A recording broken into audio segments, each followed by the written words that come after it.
This might be a hot take, but I think this is going to be a right take. I think this is going to be a correct take. And my opinion, my stance is never going to change because of what I just witnessed. And the thing I just witnessed is the DCU mural that was seen at the Hall of Justice in the Superman movie. And as soon as I saw the full DC mural that is showcasing and highlighting a lot of the heroes that came before this modern era of the DCU, I'm going to firmly believe that my hot take is correct. And my hot take is that the DCU so far is the second best adapted universe of DC. And you're probably going to ask yourself, yo, are you talking about live action or animated or video games? I'm talking about all of the above. I'm talking about every single option you can list that is not the comics, because honestly, even though the DCAU was very peak, it was 10 out of 10,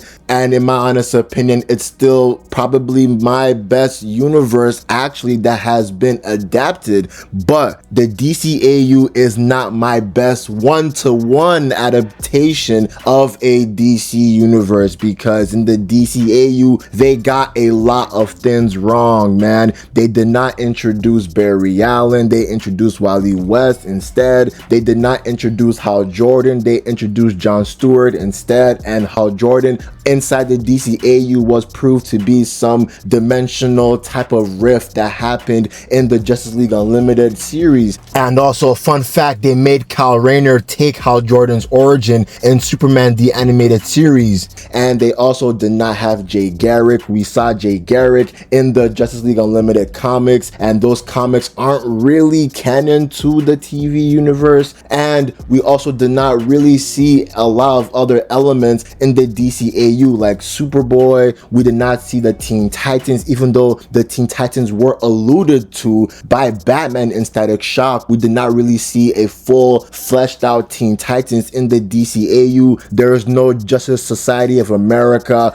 The only thing that we saw that was resembling the Justice Society of America was that episode where we saw the Justice League. They got transported into that comic universe, and inside that comic universe, those characters, they resembled the JSA. I can keep on going on and on and on. Even the death of Superman is not comic accurate. They had Toyman killing Superman instead of Doomsday, and a lot of other elements in the DCAU is just not one-to-one accurate to the comics. But the best adapted DC universe that has ever been shown on media, whether it's video games, TV shows, or live action movies and live action TV shows, is Batman the Brave and the Bold. Because in Batman Brave and the Bold, I'm pretty sure every single element from the comics were featured in Batman Brave and the Bold at one point, bro. We got the JSA, we got Guy Gardner, and Guy Gardner was not featured in any capacity in the DCAU. We have the Doom Patrol, and we did not see any member from the Doom Patrol in the DCAU, even Beast Boy. And we also have Ted Kord's Blue Beetle, and in the DCAU there is no mention of Ted Kord's Blue Beetle, but we did have Booster Gold. We got Jay Garrick, we got the Freedom Fighters, we got Plastic Man, we got Alan Scott, we got OMAC, we got so many other obscure and famous DC characters that were not shown in the DCAU, or if they were shown, they were heavily skewed and heavily misinterpreted. And also, there was no Black Adam in the DCAU, there was only Captain Marvel. Whereas in the Batman Brave and the Bold series, we actually witnessed Black Adam, the Marvel family that included Freddie Freeman and Mary Marvel, and also Dr. Savannah and his entire family as well. In Batman the Brave and the Bold, we see a lot of these characters are actually resembling the comics. So you're probably asking yourself, yo, big bro, why are you saying the DCU so far is a better one-to-one adaptation of DC Comics than the DCAU? Even though you think that the DCAU is 10 out of 10,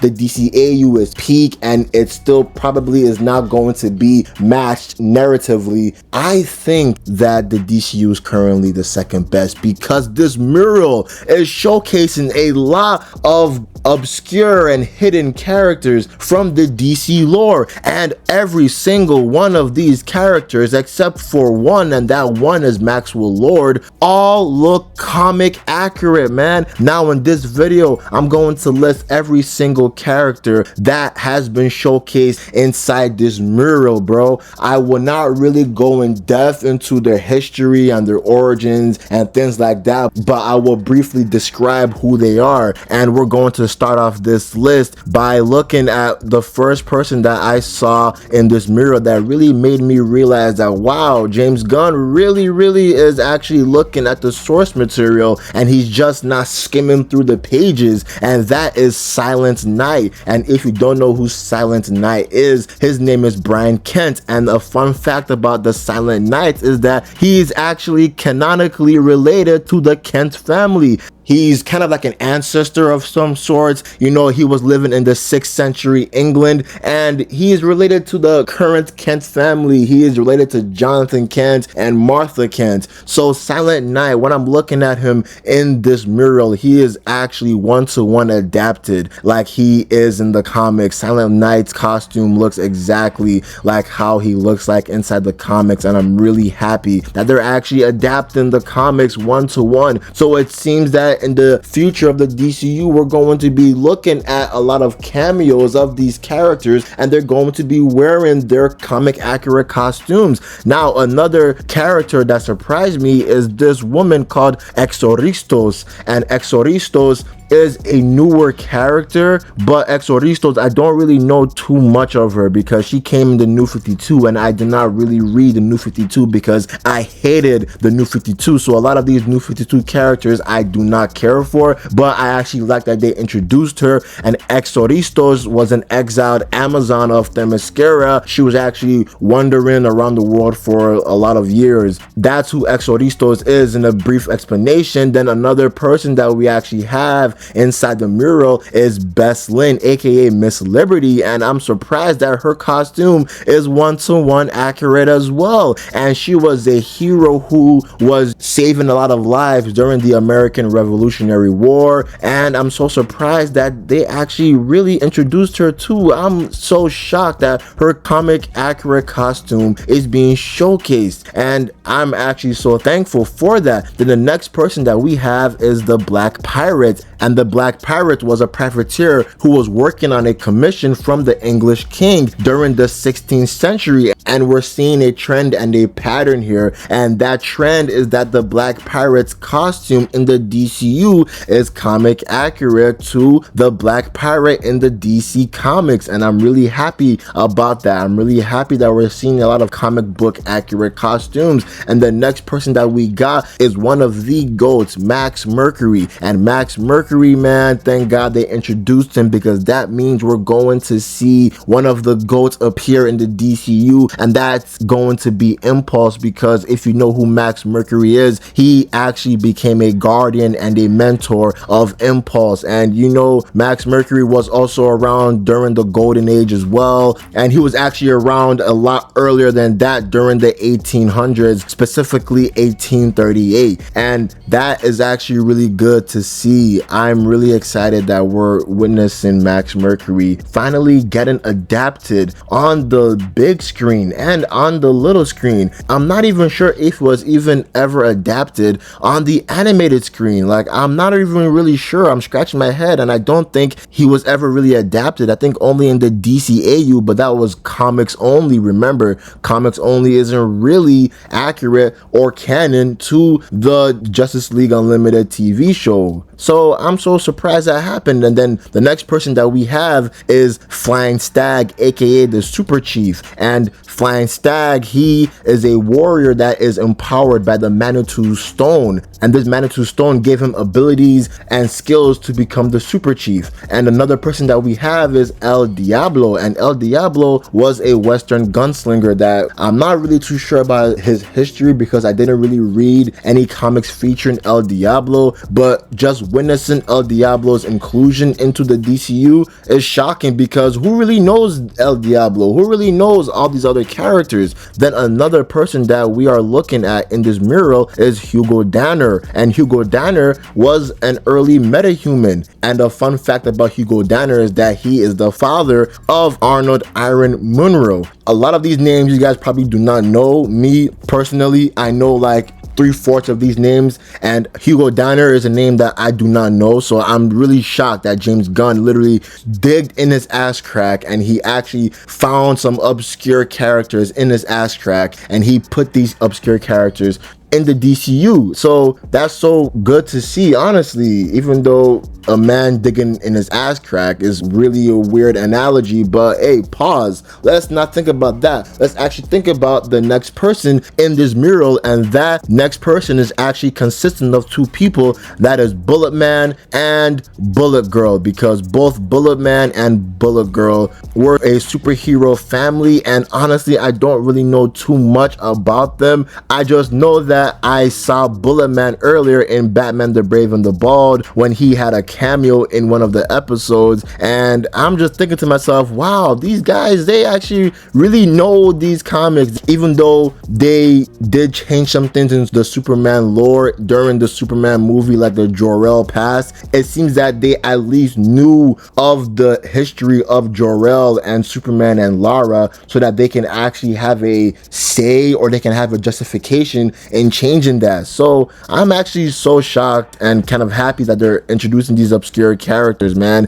Then we got Dynamite and TNT, and TNT, he is the mentor for Dan the Dynamite, and Dan the Dynamite and TNT are both members of the All-Star Squadron. And remember, a lot of these teams, a lot of these factions, these superheroes were never included in the DCAU. That's why this mural is really proving my point that the DCU so far is the most one-to-one comic adaptation of a DC universe that has been adapted on the TV, whether it's animated or live action, or whether even if it's an animated movie or a live action movie as well. And there's another hero in the mural that is called Liberty Bell. And if you know who Liberty Bell is, aka Elizabeth Lawrence, she was actually a member of the All-Star Squadron during the World War II, and she was actually married to Johnny Quick. And they also had a daughter, which actually became the second Liberty Bell, aka Jesse Quick. So man, this mural really has a lot of obscure DC characters, and I really love it. Then we now got the Phantom Lady, and the Phantom Lady is another member of the All-Star Squadron.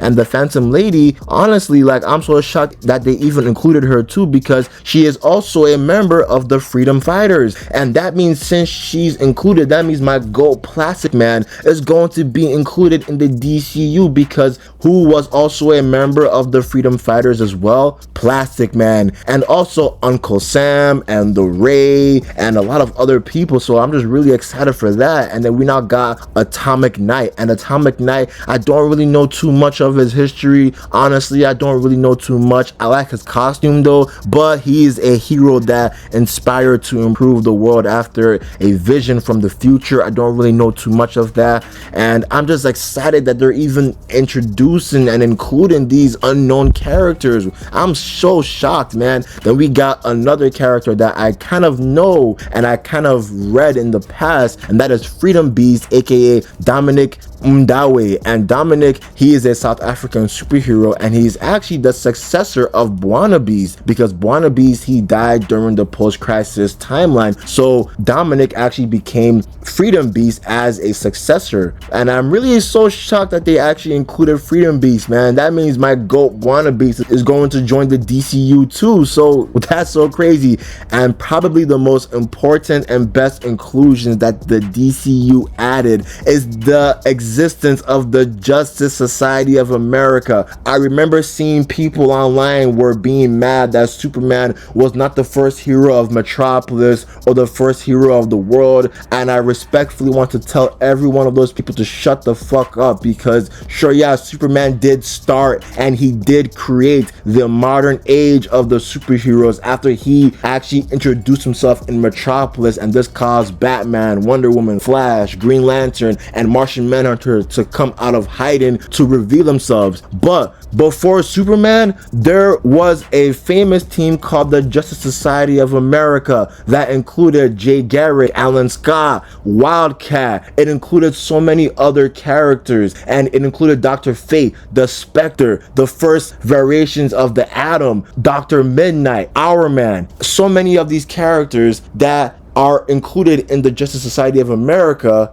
and I'm really happy that these characters are going to be included in the DCU. And I'm really losing count as to how many times I'm saying the word included, but this entire video is basically based on characters being included into the DCU. But my GOAT, Wildcat, thank God he is a member of this mural. Thank God my GOAT, Wildcat, actually existed in the DCU. I hope we will see him return in the DCU, because Wildcat was actually very prominent in the modern age of superheroes alongside the JSA. So I hope that all the members of the JSA, except a couple others like probably the first Hourman or the first Dr. Midnight, I hope that most of them actually still continue to exist inside the modern DCU. Then we now have Vibe, and Vibe, I'm really shocked that they gave him his classic comic accurate costume with the vibrant yellows and the vibrant greens, and we're just seeing Vibe look exactly like how he looks like in the comics when he debuted. And I'm just so shocked to see Vibe being in the DCU, because who remembers Vibe apart from the Arrowverse show, where I didn't really like Vibe's character in that show, but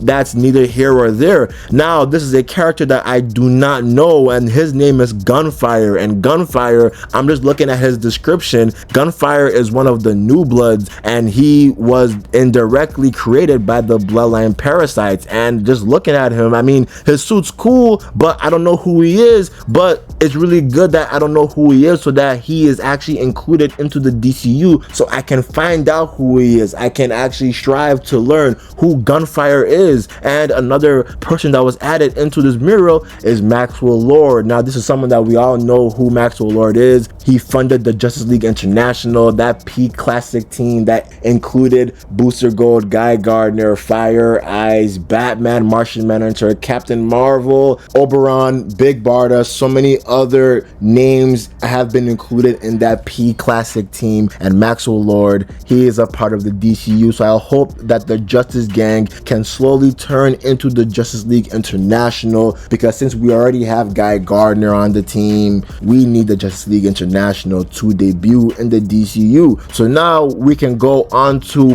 one of the most important additions in this mural, and that is Giovanni Zatara. And if you don't know who Giovanni Zatara is, he is the father of Zatanna Zatara. And Zatanna, we really need her to be included in the DCU, and she needs to get a renaissance in terms of her popularity and her relevance, because Zatanna seems like a hero that, in my honest opinion, in this modern era of how life is, I think Zatanna could be a big hit in terms of like fans and fandoms and shit like that. I think Zatanna can be a very, very marketable character. And the other person that has been included in this mural is Amazing Man. And Amazing Man was a member of the All-Star Squadron. Amazing Man, his costume is cool as fuck in my honest opinion, and the only thing I really know about the Amazing Man is his 2000s inclusion into the Justice Society of America, where he was alongside the Kingdom Come Superman during that run, and his suit was pretty cool, but I like his classic suit way better. Wow, I'm really shocked that they added this nigga. I'm so shocked that they added him. And the last person on this list, the last person that has been included into the mural is the Sandman, and the Sandman being included into this mural further proves that the Justice Society of America is real. They have been a real superhero team, and I'm really so happy for that, man. That's why I do believe that so far the DCU is the second best adaptation of a DC universe on the big screen or on the little screen, man, because the first is Batman Brave and the Bold, the second is the DCU, then the third is the DCAU, man, because Batman Brave and the Bold, so far that shit has not been beaten. No adapted universe is as accurate to the comics like Batman Brave and the Bold, man, because even though they did have some little differences, mostly everything was comic accurate to the Silver Age and the Golden Age of comics, man. But bro, I'm really happy that they included a lot of these obscure unknown characters to the mural inside the Hall of Justice, man. But what do you guys think of the mural? That's the end of the video. I'm out. Peace.